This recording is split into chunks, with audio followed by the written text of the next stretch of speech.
اعوذ باللہ السمیع العلیم من الشیطان الرجیم من حمزہ ونفخہ ونفسہ بسم اللہ الرحمن الرحیم ربی یسر ولا تعسر وتمم بالخیر فإن تولوا فإن اللہ علیم بالمفسدین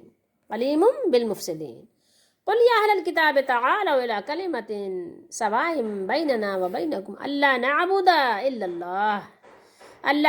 الا اللہ ولا نشرک به شیئا ولا يتخذ بعضنا بعضا اربابا من دون اللہ فإن تولوا فقولوا اشهدوا بأننا مسلمون۔ یہ ہم نے 2 آیتیں تلاوت کی ہیں 63 64 یعنی 63 اور 64۔ سورۃ آل عمران ہے، پارہ نمبر 3 ہے اور احمد رضا کا ترجمہ ہے۔ پھر اگر وہ منہ پھیرے تو اللہ فسادیوں کو جانتا ہے۔ کون جانتا ہے؟ اللہ۔ جو فساد پھیلانے والے ہیں اللہ ان کو جانتا ہے، مفسدین کو اللہ جانتا ہے۔ تم فرماؤ، آپ کہہ دیجئے، آپ فرما دیجئے، اے کتابیو یا اہل الکتاب۔ یہ اہل کتاب کون ہے؟ قرآن نے اس کی تفسیر کی ہے، ٹھیک ہے۔ قرآن میں جگہ جگہ یہود و نصارہ کو اہل کتاب سے مخاطب کیا گیا ہے اور اس کی تفسیر بھی کی اور ان کو کافر بھی کہا ہے اور ان سے دوستی کرنے کو بھی منع کیا ہے۔ تم فرماؤ، اے کتابیو، ایسے کلمے کی طرف آؤ جو ہم میں تم میں یکساں ہے۔ چلو اور باتیں ہماری نہیں مانتے نا، اور باتیں نہیں مانتے تو وہ بات جو ہم میں اور تم میں، ہم دونوں جس پر اتفاق کرتے ہیں، دونوں جس بات کو مانتے ہیں اس بات پر تو آؤ، چلو ہم ایک پلیٹ فارم پہ بیٹھ جاتے ہیں نا۔ جس بات کو میں بھی مانتا ہوں تم بھی مانتے ہو، جس بات کو ہم بھی مانتے ہیں اور آپ بھی مانتے ہو، تو چلو اس بات پر تو ہم اکٹھے ہو جائیں نا، اس بات کو تو مان لینا جو ہم میں اور تم میں کیا ہے، یکساں ہیں، ٹھیک ہے۔ اچھا، یہ کہ عبادت نہ کریں مگر اللہ کی، ٹھیک ہے، اس بات کو تو تم بھی مانتے ہو نا اور ہم بھی مانتے ہیں۔ اللہ نعبد الا اللہ ولا نشرک به شیئا، اور اس کا شریک کسی کو نہ کریں، ٹھیک ہے۔ اس پہ تو آ جائیں، ہم لوگ متفق ہو جائیں اور ہم میں کوئی ایک دوسرے کو رب نہ بنا لے، ہم میں سے کوئی بھی ایک دوسرے کو رب نہ بنا لے، ٹھیک ہے۔ کہ ایک آدمی ہوتے ہوئے اپنے دوسرے پیر صاحب کو کہا کہ بس پیر صاحب جو ہے وہ تو بس وہی ہے، ٹھیک ہے، ایسا نہ کرو، اللہ نے منع کر دیا، ٹھیک ہے۔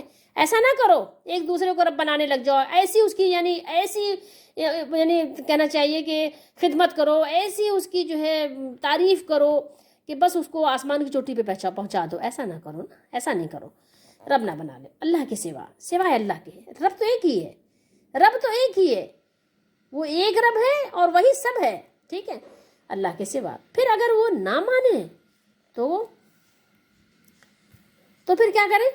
تو پھر اگر وہ نہ مانے تو کہہ دو، تم گواہ رہو کہ ہم مسلمان ہیں۔ اور کیا کر سکتے ہیں بھائی، اس کے علاوہ اور کیا کریں؟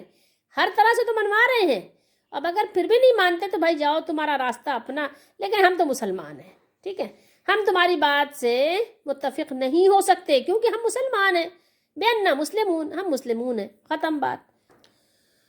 اگر ہم دیکھیں کہ جو آیات ہم نے ابھی تلاوت کی ہیں 63 64، اگر ہم اس سے اندازہ لگائیں کہ پیچھے اس سے ربط کیا ہے اس کا، تو پھر ہمیں اچھی طرح اندازہ ہوگا کہ اللہ تعالیٰ یہاں پر پیچھے سے کافی یعنی آیات گزر گئیں کہ جہاں اللہ تعالیٰ عیسیٰ علیہ السلام کو اللہ کا بندہ ہونے کے دلائل پیش فرما رہا ہے کہ عیسیٰ علیہ السلام اللہ کے بندے ہیں، اس کے رسول ہیں، اس کی ایک نشانی ہے، ٹھیک ہے، اللہ کے الہ ہونے پر، اس کے قادر مطلق ہونے پر ایک علامت بھی ہے عیسیٰ علیہ السلام، ایک نشانی بھی ہے۔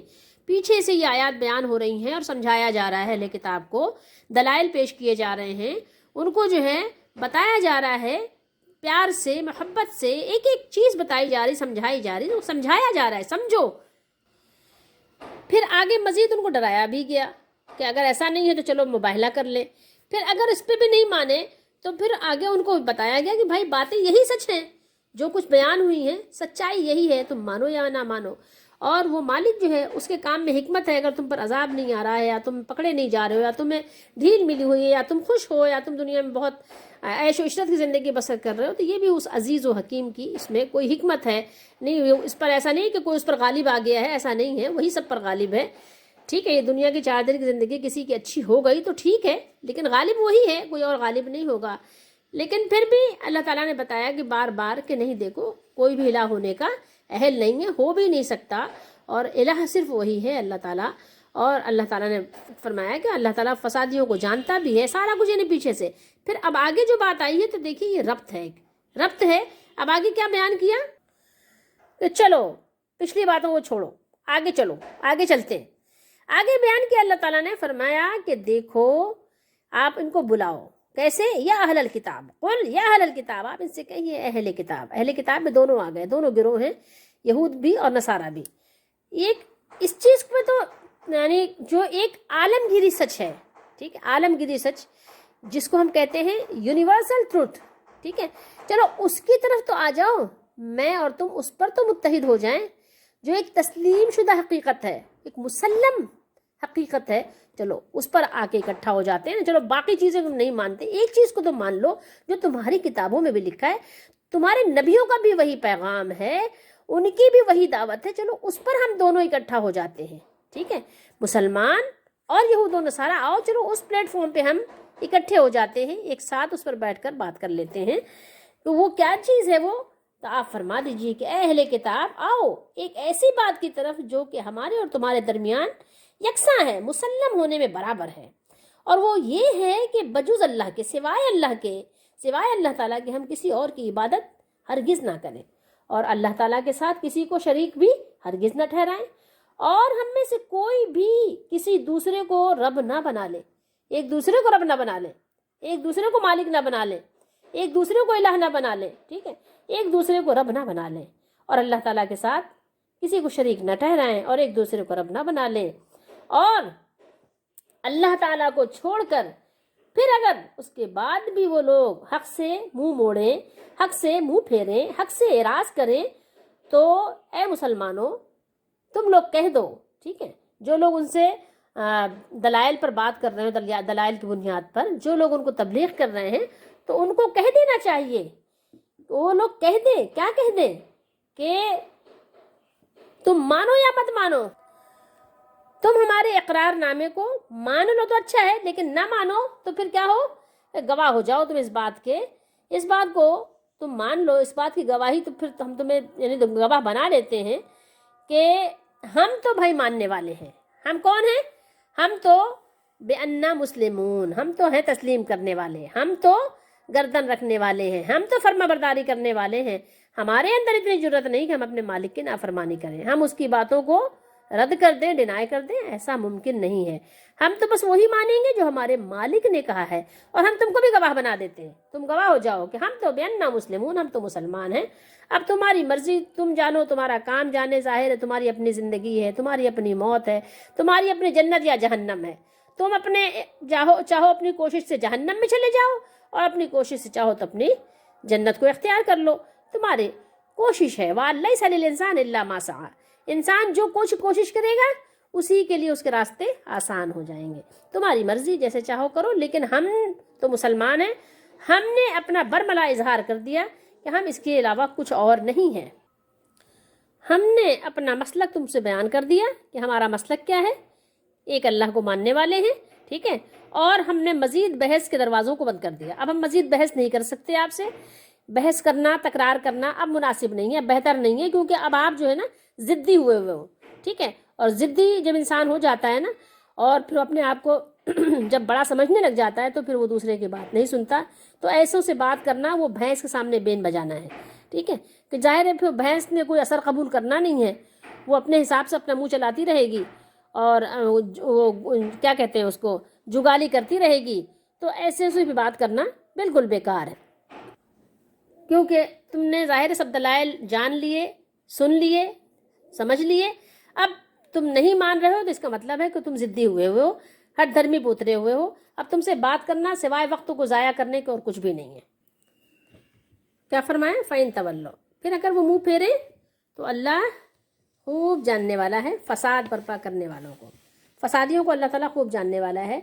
تو جو لوگ یعنی دین کی باتوں کو نہ مانیں، ٹھیک ہے، تو یقیناً اللہ مفسدوں کو خوب جانتا ہے. یعنی جو حق سے اعراض کر کے باطل کو اختیار کرے تو وہ کون ہے؟ وہ فسادی ہے. اور فسادی کون ہوتا ہے؟ جو حق بات کو تسلیم نہیں کرتا. جبھی تو فساد بڑھتا ہے، جبھی تو بحث مباحثہ شروع ہوتا ہے، اور اس کے نوبت کہاں تک آتی ہے، نتیجہ کیا نکلتا ہے؟ فساد پر ختم ہوتا ہے. تو اللہ تعالیٰ اسے خوب جانتا ہے، اور اس کی وہ اسے بدترین سزا بھی دے گا. اور وہ اس پر قادر بھی ہے، اور کوئی چیز اس کے قبضے قدرت سے باہر نہیں ہے۔ وہ ذات پاک ہے، ہم اس کی تعریف کرتے ہیں اور اس کی ناراضگی سے اور اس کی سزا سے اسی کی پناہ چاہتے ہیں، اسی کی دامن پناہ میں، اسی کی دامن حفاظت میں اب اپنی حفاظت کا سوال اور تقاضا کرتے ہیں۔ کوئی بھی قوم ایسی نہیں ہے جو اللہ کو نہ مانتی ہو، لیکن اپنے طریقے سے، اپنے طور سے۔ صرف وہ لوگ جو محمد عربی صلی اللہ علیہ وسلم کی پیروی کرتے ہیں، جو پیروی کرتے ہیں، جو کہتے ہیں نہیں، جو کرتے ہیں، جو صحابہ کرام کے طریقے اور نقش قدم پہ چلتے ہیں، وہ ان کی جو توحید ہے وہ ایک الگ طریق پر ہے۔ باقی سب کی جو ہے نا وہ خلط ملط ہے، مکس ہے، ایک مکسچر ہے، ٹھیک ہے۔ تو اور یہ اللہ کو ماننے والا جو قانون ہے وہ سب کے ہاں ہے، اللہ کو مانتے ہیں سب اپنے اپنے طریق سے، ٹھیک ہے۔ اور یہ خطاب جو یہاں ہوا ہے یہ عام ہے، جو اہل کتاب یہود و نصارہ کے لیے تو یعنی ہے، خاص ہے، لیکن یہ خطاب جو ہے وہ عام ہے، ٹھیک ہے۔ اور ان کے نقش قدم پر چلنے والوں کے لیے بھی جو یہود و نصارہ کے طریقے پہ چلتے ہیں۔ قل یا اہل الکتاب تعالوا الی کلمۃ، کہہ دیجئے اے اہل کتاب ایک بات کی طرف آؤ، ٹھیک ہے۔ کلمے کا اطلاق جملے پر بھی ہوتا ہے، ٹھیک ہے۔ کلمے کا اطلاق کس پر ہوتا ہے؟ جو لوگ یعنی عربی گرامر پڑھتے ہیں ان کو معلوم ہے، ٹھیک ہے، کلمہ۔ اچھا، تو یعنی جملہ جس کو مفیدہ، جملہ مفیدہ ہوتا ہے نا، جملے بھی کئی طرح کے ہوتے ہیں۔ اچھا،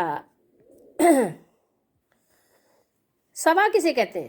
سوا کہتے ہیں برابر کو، تو ہم پلہ بالکل برابر برابر، ٹھیک ہے۔ سوائم بیننا و بینکم، ٹھیک، جو ہمارے تمہارے درمیان بالکل یعنی برابر ہے، جس میں کوئی فرق نہیں ہے۔ تو یہ بات عدل و انصاف پر مبنی ہے اور اس میں ہم اور تم برابر ہیں، ٹھیک ہے۔ پھر اللہ تعالیٰ نے اس کی وضاحت آگے فرمائی، کیا؟ اللہ نعبد الا اللہ، وہ یہ کہ اللہ کے سوا ہم کسی کی عبادت نہ کریں، کسی کی پوجا نہ کریں، اور اس کے ساتھ کسی کو یا کسی کو بھی اور کسی چیز کو بھی اور کچھ بھی شریک نہ بنائیں، ٹھیک ہے۔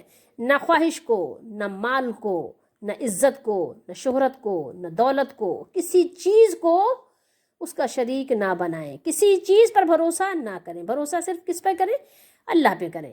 اونٹ کو باندھ دیں لیکن بھروسہ رسی پہ نہ کریں کہ رسی بہت مضبوط ہے۔ سائیکل کو تالا لگا دیں لیکن بھروسہ تالے پہ نہ کریں، بلکہ مالک پہ کریں کہ وہ چاہے گا تو اب یہ تالا نہیں ٹوٹے گا، وہ چاہے گا تو رسی نہیں ٹوٹے گی، ٹھیک ہے، وہ حفاظت کرے گا۔ تو بھروسہ اس پر ہو، کسی چیز کو رب نہ بناؤ، بھروسہ سارا کا سارا رب العالمین پر ہونا چاہیے۔ تو کسی چیز کو رب نہ بنائے، کسی بت کو، نہ کسی سلیب کو، نہ کسی صنم کو، نہ کسی طاغوت کو۔ طاغوت ہمارے زمانے میں بہت ہیں، یہ جتنے پیر بیٹھے ہوئے ہیں نا تقریباً سب طاغوت ہیں، تقریباً میں نے کہا ہے سب طاغوت ہیں، ٹھیک ہے، کیونکہ سب اپنی اپنی تعریفیں کرواتے ہیں اور اس کے پل بندھواتے ہیں، ٹھیک ہے۔ ویسے پیری فقیری کے کوئی اب آپ بتائیں نا، ایک مثال لیں، میں آپ سے پوچھتی ہوں، بتائیے آپ اگر سچے ہیں تو پیر صاحب کو کیسے پتہ چلا کہ پیر صاحب بخشے ہوئے ہیں؟ پیر صاحب کو کیسے پتہ چلا کہ وہ جنت میں جائیں گے؟ کیا ہے ان کے پاس ثبوت؟ پروف دیں وہ اس بات کا، ویریفیکیشن کروائیں پہلے جا کر کہ ان کو پتہ ہے کہ وہ جنتی ہیں۔ کیسے پتہ چلا؟ صرف گمان ہی کر سکتے ہیں نا اللہ کی رحمت سے، کیسے پتہ چلا کہ وہ جنتی ہیں؟ ان کو اپنا نہیں پتہ تو کیسے وہ مریدوں کو بخشوائیں گے؟ جب ان کو اپنا نہیں پتہ تو کیسے بخشوائیں گے مریدوں کو؟ اور جب ان کو پتہ نہیں تو پیر کیوں بن کر بیٹھے ہوئے لوگوں کے لیے وہ خواہ بخواہ؟ تو اب بتائیں وہ طاغوت نہیں ہے تو کون ہے؟ تو کسی بھی طاغوت کو، نہ آگ کو، اور نہ کسی لکڑی کو، اور نہ کسی موم کو، نہ کسی درخت کو، ٹھیک ہے، اور نہ کوئی چھوٹی چیز اور نہ کوئی بڑی چیز، کسی کو کیا کریں؟ رب نہ بنائیں، نہ انسانوں کو۔ کیا فرمایا اللہ تعالیٰ نے؟ اللہ نے فرمایا کہ لا يتخذ بعضنا بعضا، ایک دوسرے کو، جب یہ ساتھ ساتھ آتے ہیں تو یہاں مانا ایک دوسرے کو رب نہ اربابن، رب کی جمع ہے، ارباب نہ بنا لے، ایک دوسرے کو رب نہ بنا لے۔ کیوں؟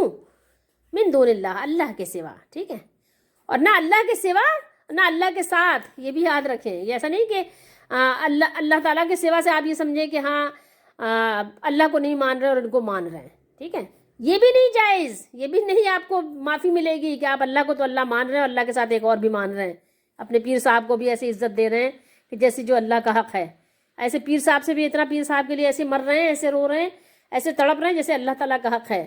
تو سمجھے یہ بھی نہیں جائز ہے، یاد رکھیے۔ تو کسی چیز کو، کوئی چھوٹی چیز ہو بڑی چیز ہو، انسان ہو جنات ہو یا کوئی بھی چیز ہو، ادروائز کوئی بھی چیز ہو چھوٹی بڑی کچھ بھی ہو، بلکہ ہم صرف اللہ وحدہ لا شریک کی عبادت کریں، اسی کی عبادت، اسی کی بندگی کریں، اسی پر بھروسہ رکھیں۔ دیکھ لیجئے ثبوت آپ کے سامنے ہے، ٹھیک ہے۔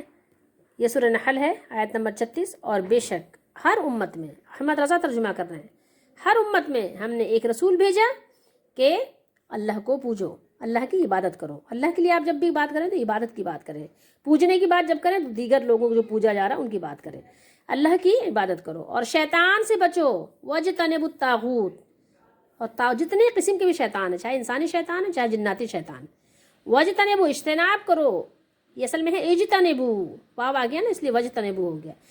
وَاجْتَنِبُوا الطَّاغُوتَ، اور شیطان سے بچو، طاغوت کا انکار کرو، طاغوت کا رد کرو، کنڈیم کرو اس کو، ٹھیک ہے۔ تو یہ چیز ہے، یہ کرنا ہے آپ نے۔ آگے بہت ساری چیزیں ہیں لیکن میں نے اتنے بھی اکتفا کیا۔ آئیے مزید ایک آپ دیکھ لیجئے آیت سے گواہی، سورہ انبیاء ہے اور اقترب للناس یعنی 17واں پارہ ہے۔ کیا فرمایا ہے احمد رضا؟ دیکھیں ترجمہ کیا کر رہے ہیں، سن لیجئے، دیکھ لیجئے۔ اور ہم نے تم سے پہلے کوئی رسول نہ بھیجا مگر یہ کہ ہم اس کی طرف وحی فرماتے نوحی الیہ انہ لا الہ الا انا فاعبدونی تھا اصل میں، یہاں پہ تعلیل ہوئی ہے نون میں، فاعبدون، ٹھیک ہے۔ اس کی طرف کیا وحی فرماتے ہیں کہ میرے سوا کوئی معبود نہیں، میرے سوا کوئی الہ نہیں، لا الہ الا انا، کوئی الہ نہیں ہے، لا الہ الا انا، سوائے میرے کوئی الہ نہیں ہے۔ تو پھر کیا کرو؟ فاعبدونی سے فاعبدون، میری عبادت کرو۔ کیا کرو؟ صرف اور صرف میری عبادت کرو، بس، انف، ختم بات، فنش۔ ایک دوسرے کو رب نہ بنا لو۔ یہاں دیکھیے ہم آپ کو دکھاتے ہیں ایک دوسرے کو رب بنانے کی کچھ مثالیں قرآن سے، حدیث شریف سے تو پھر انشاءاللہ بعد میں کبھی، ٹھیک ہے۔ وَلَا يَتَّخِذَ بَعْضُنَا بَعْضًا أَرْبَابًا مِّن دُونِ اللَّهِ، ایک دوسرے کو رب بنا لیا تھا نا، اسی لیے اللہ نے منع فرمایا، اور نہ بنا لے کوئی ہم میں سے کسی کو رب اللہ کے سوا، ایک دوسرے کو رب نہ بنا لے، ٹھیک ہے۔ ایک انسان دوسرے انسان کو کبھی پیر کی صورت میں، کبھی مولانا صاحب کی صورت میں، کبھی علامہ صاحب کی صورت میں، کبھی سردار جی کی صورت میں، کبھی چودھری صاحب کی صورت میں، ایک دوسرے کو رب نہ بنا لو، ایک دوسرے کی پوجا شروع نہ کر دو، کر دی تھی نا انہوں نے، ٹھیک ہے۔ کسی کو رب نہ بناؤ اللہ کے سوا۔ دیکھیے سورہ توبہ ہے، 10واں پارہ ہے۔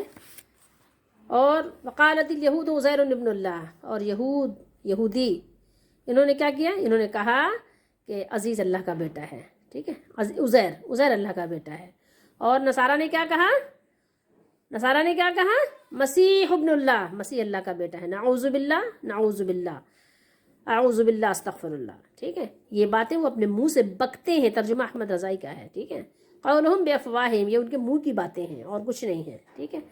اچھا، اگلے کافروں کی سی، پہلے کافروں نے بھی اس طرح کی باتیں کی ہیں، انہی کافروں کی طرح یہ باتیں ہیں اور کچھ نہیں ہے، ان باتوں کا کوئی وزن نہیں ہے، یہ باتیں کسی کھاتے میں نہیں آتی، لیکن یہ ہیں، ایسے کی ہیں باتیں، ٹھیک ہے۔ یہ کافروں کی طرح، پہلے کافروں کی طرح، جیسے پہلے کافر جو گزر گئے تھے اس سے پہلے، جیسے انہوں نے یہ باتیں کی تھی، ایسے ان لوگوں نے یہ باتیں بناتے ہیں، اور اللہ انہیں مارے، قاتلہم اللہ، اللہ ان کو قتل کر ڈالے، اللہ ان کو ہلاک کر ڈالے، ٹھیک ہے۔ قاتلہم اللہ، اللہ ان کو قتل کرے، ٹھیک ہے۔ کہاں اندھے جاتے ہیں، انا یؤفکون، کہاں بھٹک رہے ہیں، کہاں بہک رہے ہیں، کہاں پاگل دیوانگی والی حرکتیں کر رہے ہیں، ٹھیک ہے۔ پھر آگے دیکھیے کیا فرمایا، اتخذوا، انہوں نے، یہاں اتخذوا کو نہیں، بنا لیا ان لوگوں نے، ٹھیک ہے۔ اتخذوا احبارہم، احبار کو، یہ احبار کون تھے؟ یہ علماء تھے یہودیوں کے، ٹھیک ہے۔ رہبان کون تھے؟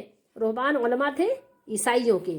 اپنے احبار کو یعنی پادریوں کو، جوگیوں کو، رہبان کو، ٹھیک ہے، ان لوگوں کو کیا کیا؟ اللہ کے سوا خدا بنا لیا، من دون اللہ، ٹھیک ہے۔ اللہ کو تو مانتے تھے، اللہ کے ساتھ ان کو بھی اللہ کی طرح ماننے لگ گئے، اور مانتے پتہ نہیں کیا کہاں تک پہنچ گئے۔ اور والمسیح ابنا، اور مسیح بن مریم کو، اور انہیں حکم نہ تھا مگر کیا؟ مگر یہ کہ ایک اللہ کو پوجیں، ایک اللہ کی عبادت کریں، اس کے سوا کسی کی بندگی نہیں، اس کے سوا کسی کی عبادت نہیں۔ تو یہ تو ان کا طریقہ کار تھا یہود و نصارہ کا، اور اللہ کے نبی صلی اللہ علیہ وسلم نے فرمایا کہ تم بھی ان کے قدم بقدم ضرور ان کی پیروی کرو گے، لَتَتَّبِعُنَّ، فرمایا کہ ضرور بھی ضرور تم ان کے بالکل نقش قدم پہ چلو گے، ٹھیک ہے، بالشت ہاتھ ان کی پیروی کرو گے۔ اور آگے دیکھیے یہاں سورہ توبہ ہی میں اللہ نے فرمایا کہ بے شمار ایسے احبار اور رہبان ہیں جو لوگوں کو مال ناحق طریقے سے کھاتے ہیں، یعنی غلط مسئلے بتا کر، غلط فتوے بتا کر لوگوں کا مال کھا جاتے ہیں۔ اے ایمان والو، بے شک بہت پادری، احمد رضا کہہ رہے ہیں ان کثیرم من الاحبار، بہت سے ایسے احبار یعنی علماء تھے یہودیوں کے، اور بہت سے رہبان تھے عیسائیوں کے، دونوں کے علماء بہت سے ایسے تھے جو کیا کرتے تھے کہ لوگوں کا مال ناحق کھا لیتے تھے، یعنی غلط مسئلے، غلط فتوے بتا کر کہ ہاں بزرگوں کے دربار سے بھی، مزاروں سے بھی تمہاری مرادیں پوری ہوتی ہیں، جاؤ وہاں عرس کرو، جائز ہے، ٹھیک ہے، قبروں کو غسل دو، جائز ہے۔ ہمارے دور میں سارا ہو رہا ہے یہ، ٹھیک ہے، یہ سب مال کی لالچ میں اور ہاتھ چموانے کے لیے تو سارا کچھ ہو رہا ہے۔ تو دیکھیے انہوں نے رب بنایا تھا نا، اگر کس چیز کا، تو اس کی وضاحت حدیث شریف میں موجود ہے، اس کی وضاحت موجود ہے۔ عدی بن حاتم نے کہا تھا یا رسول اللہ، ہم نے تو کبھی بھی اپنے علماء کو ہم نے، عدی بن حاتم وہ تھے عیسائی سے مسلمان ہوئے تھے، کہا یا رسول اللہ آپ پر قرآن کی آیت نازل ہوئی ہے کہ ہم نے اپنے علماء کو جوگیوں کو رب بنا لیا، ہم نے تو نہیں بنایا کبھی بھی۔ تو کہا کہ کیا تم نے ایسا نہیں کیا کہ جو اس کو حلال کہتے تم حلال کہتے، جس کو حرام کہتے تم حرام کہتے؟ کہا یہ تو تھا، تو کہ یہی ان کو رب بنانا ہے۔ ان کو یہ حق نہیں ہے کہ کوئی چیز حلال کر دیں اللہ کی حرام کردہ کو، اور کوئی چیز حرام کر دیں اللہ کی حلال کردہ کو، کسی کو کوئی یہ حق نہیں ہے۔ جو آپ کے علماء کر رہے ہیں وہ تو بھگتیں گے، لیکن آپ کو بھی بھگتائیں گے اگر آپ نے آنکھ بند رکھی تو، آنکھ کھولیں۔ تو ہمارے زمانے میں یہ سب کچھ ہو رہا ہے، ہمارے ہاں بھی پیروں کو اور علماء کو بالکل رب کا درجہ دیا گیا ہے، یہ کوئی مانے یا نہ مانے، کسی کو بہت برا لگے، لیکن حقیقت حال یہی ہے۔ فی الحال لوگوں کا یہی حال ہے کہ اگر کسی مولانا نے کوئی بات کہہ دی، آنکھ بند کر کے مان لیتے ہیں، بالکل کوئی تحقیق نہیں کرتے، اور کہتے ہیں کہ اتنے بڑے مولانا ہیں، اتنے بڑے آپ کے نزدیک ہے نا، اللہ کے نزدیک وہ کیا ہے آپ کو تھوڑی نہیں معلوم نا، آپ نے کیسے اتنی بڑی آپ نے گواہی دے دی جس کے بارے میں آپ کو معلوم نہیں ہے، آپ نے اتنی بڑی گواہی دی کیسے؟ آپ کے پاس کون سا ایسا گواہ ہے کہ جہاں سے آپ کے پاس یہ خبر آئی ہے، اور اتنی سچی خبر ہے کہ وہ بہت بڑا ہے اور اللہ کے نزدیک وہ مقبول ہی ہے، ٹھیک ہے۔ ہمارے زمانے میں بھی لوگوں نے علماء کو، پیر کو، مولانا کو، امام صاحب کو، اور پتہ نہیں کس کو بالکل الہی والا درجہ دے دیا ہے، نعوذ باللہ، استغفر اللہ۔ حدیث نمبر دیکھ لیجئے 4553 ہے، اور یہ بہت طویل حدیث ہے، میں آپ کو دکھا دیتے ہیں کہ بہت طویل ہے، 2 صفحات تو یہ ہو گئے، اور یہ 4 صفحات پہ مشتمل ہے، بہت بڑی ہے۔ ہم آپ کو مختصر کر کے سناتے ہیں رسول اللہ صلی اللہ علیہ وسلم کا پیغام کس کے نام تھا، یہ ابھی ہم آپ کو بتاتے ہیں۔ پہلے دیکھیے، پڑھیے، بسم اللہ الرحمن الرحیم، من محمد رسول اللہ، محمد صلی اللہ علیہ وسلم کی طرف سے جو اللہ کے رسول ہیں، ٹھیک ہے۔ کس کے نام تھا؟ ہرقلہ کے نام سے تھا، جس کو ہم ہرقل کہتے ہیں اردو میں، ہرقل جس کو کہتے ہیں، اس کا نام اصل میں ہرقلہ تھا، ٹھیک ہے۔ عظیم الروم، روم کا جو ہے بادشاہ تھا۔ اللہ کے نبی نے فرمایا سلام علی من اتبع الہدی، سلام ہو اس پر جو ہدایت کی پیروی کرے۔ اما بعد، پھر اس کے بعد، فإنی ادعوک بدعایت الاسلام اسلم تسلم، اسلام لے آؤ سلامتی پاؤ، واسلم یؤتک اللہ اجرک مرتین، اگر تم اسلام لاؤ گے تو تمہیں دوہرا اجر ملے گا، 2۔ فإن تولیت فإن علیک اسم ارسسینہ، ٹھیک ہے، ارسسینہ فرمایا، وَيَا أَهْلَ الْكِتَابِ تَعَالَوْا إِلَىٰ كَلِمَةٍ سَوَاءٍ بَيْنَنَا وَبَيْنَكُمْ أَلَّا نَعْبُدَ إِلَّا اللَّهَ إِلَىٰ قَوْلِهِ اشْهَدُوا بِأَنَّا مُسْلِمُونَ، ٹھیک ہے۔ بس اتنا میں نے آپ صلی اللہ علیہ وسلم کا خط آپ کو سنایا ہے، باقی میں نے بتایا کہ بہت طویل حدیث ہے، وہ میں نے آپ کو نہیں سنایا۔ اب آپ ترجمہ سنیے۔ اللہ رحمان الرحیم کے نام سے شروع کرتا ہوں، اللہ رحمان الرحیم کے نام سے شروع کرتا ہوں، اللہ کے رسول صلی اللہ علیہ وسلم کی طرف سے عظیم روم ہرقل یا ہرقلہ کی طرف سلامتی ہو اس پر جو ہدایت کی اتباع کرے۔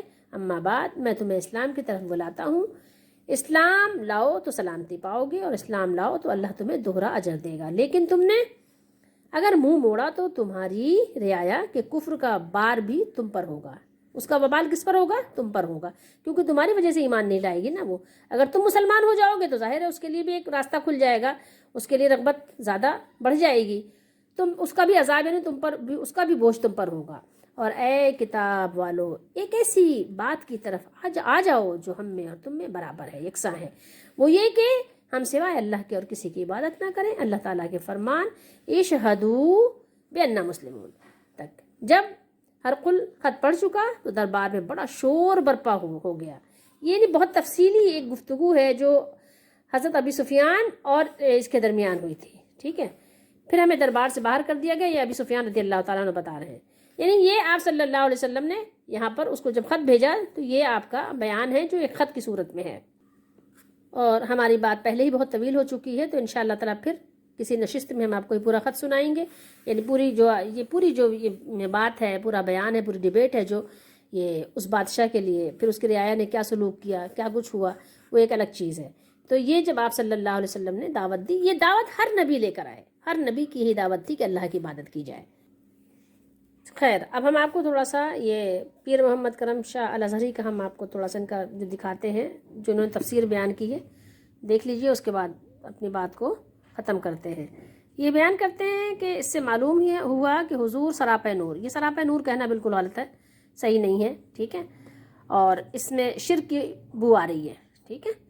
اچھا، صلی اللہ تعالیٰ علیہ وآلہ وسلم کوئی نئی دعوت، کوئی نرالا دین لے کر نہیں آئے تھے، بلکہ حضور بھی اسی توحید کے داعی بن کر تشریف لائے تھے صلی اللہ علیہ وسلم، جس کی دعوت ہر نبی نے دی. نیز اس آیت سے یہ بھی واضح ہو گیا کہ انسانیت جو آج مختلف اور مخالف گروہوں میں بٹ کر رہ گئی ہے، جس کے باعث گلشن ہستی جہنم زار بن گیا ہے، اس کے اتحاد کی حقیقی اور محکم بنیاد عقیدہ توحید ہی ہے. اگر آپ ایک پلیٹ فارم پہ جمع ہونا چاہتے ہیں تو اس کے لیے کیا آپ کو فارمولہ اختیار کرنا ہوگا؟ کون سا فارمولہ آپ یوز کریں گے؟ وہ یہی ہے کہ توحید پر آپ جمع ہو جائیں. ٹھیک ہے. صحابہ کرام کے فہم پر آپ جمع ہو جائیں، آپ بالکل ایک پلیٹ فارم پہ آ جائیں گے. جس طرح انہوں نے توحید کو سمجھا تھا کوئی بھی نہیں سمجھ سکتا. ٹھیک ہے. تو توحید پر اگر آپ جمع ہو جائیں گے، جو محمد رسول اللہ صلی اللہ علیہ وسلم کی بعثت کا اصل مقصد تھا، تو آپ کامیاب ہو جائیں گے اور ایک پلیٹ فارم پر ایک جماعت بن کر زندگی گزارنا آسان ہو جائے گا. ٹھیک ہے. اچھا، کہہ رہے ہیں کہ حقیقی اور محکم بنیاد عقیدہ توحید ہی ہے جو دنیا کی ساری حقیقتوں سے واضح تر اور روشن ترین حقیقت ہے، اور حضور علیہ الصلاۃ والسلام نے اسی پلیٹ فارم پر جمع ہونے کے لیے اہل کتاب کو دعوت دی. اور پھر دیکھیے، حضرت نے وہی حدیث شریف یہاں ذکر کی ہے.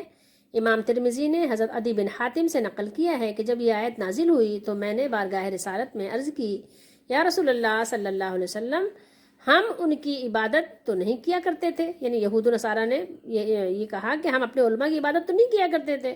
تو حضور صلی اللہ علیہ وسلم نے فرمایا کہ کیا ایسا نہیں تھا کہ وہ جس چیز کو چاہتے حرام کر دیتے اور جس چیز کو چاہتے حرام اور حلال کر دیتے تھے. ٹھیک ہے. اور تم ان کے ہر حکم کی پیروی کیا کرتے تھے، یعنی جو وہ کہہ دیتے تھے تم مان لیتے تھے. میں نے عرض کیا، ہاں ایسا تو ہم کیا کرتے تھے. تو حضور علیہ الصلاۃ والسلام نے فرمایا، ہوا ذاک، ہوا ذاکا، یہی تو بات ہے، یہی تو ہے کہ جو ان کو رب بنا لینا ہے، الہ بنا لینا ہے. یعنی اللہ کے حکم کے بغیر، یعنی جس چیز میں اللہ کا حکم نہیں ہے، اللہ نے اپنے رسول علیہ السلام کے ذریعے سے کوئی حکم نازل نہیں کیا ہے، تو اس کو تم اپنے علماء کے ذریعے سے مان لیتے ہو. ٹھیک ہے. تو اللہ کے حکم کے بغیر کسی کو حلال و حرام کرنے کا کلی اختیارات سونپ دینا. کلی ہے، کچھ بھی اختیارات نہیں بھائی اللہ کے حکم کے بغیر، نہ کلی نہ جزوی. ٹھیک ہے. سونپ دینا ہی تو اس کی عبادت کرنا اور اس کو رب بنانا ہے. اب بھی اگر کوئی شخص کسی کے متعلق یہ عقیدہ رکھے، یہ خود یہ کہہ رہے ہیں، ٹھیک ہے، میں نہیں کہہ رہی، اب بھی کہہ رہے ہیں کہ اگر کوئی شخص کسی کے متعلق یہ عقیدہ رکھے کہ وہ شریعت کی حلال کردہ چیزوں کو حرام اور حرام کردہ چیزوں کو حلال کر سکتا ہے، تو وہ بھی اسی توبیخ کا مستحق ہے. توبیخ کا نہیں ہے، صرف سزا کا مستحق ہے، عذاب کا مستحق ہے. ٹھیک ہے. یہ میں نے آپ کو قرآن مجید کی وہ آیات تھی جو سنائی. اللہ تعالی ہم سب کا حامی و ناصر ہو، ہمارا مددگار ہو، اور اللہ تعالی ہم سب کو ان چیزوں سے بچنے کی توفیق دے، اور ہمیں اللہ تعالی حق کے لیے، ہمیں حق کو قبول کرنے کے لیے اللہ تعالی ہم سب کو وہ صلاحیت عطا فرمائے کہ ہم حق کو قبول کریں. ہمیں وہ استعداد عطا فرمائے جو اللہ تعالیٰ نے ہمیں ودیت کی ہے، اس سے ہمیں فائدہ اور نفع اٹھانے کی ہمیں اللہ تعالیٰ سعادت عطا فرمائے، اور اللہ تعالیٰ اپنی رحمت سے لوح محفوظ پر ہمارے نصیبوں میں خیر و بھلائی لکھ دے، اور ہمیں جہنم سے بچا کر جنت والوں میں لکھ دے. آمین.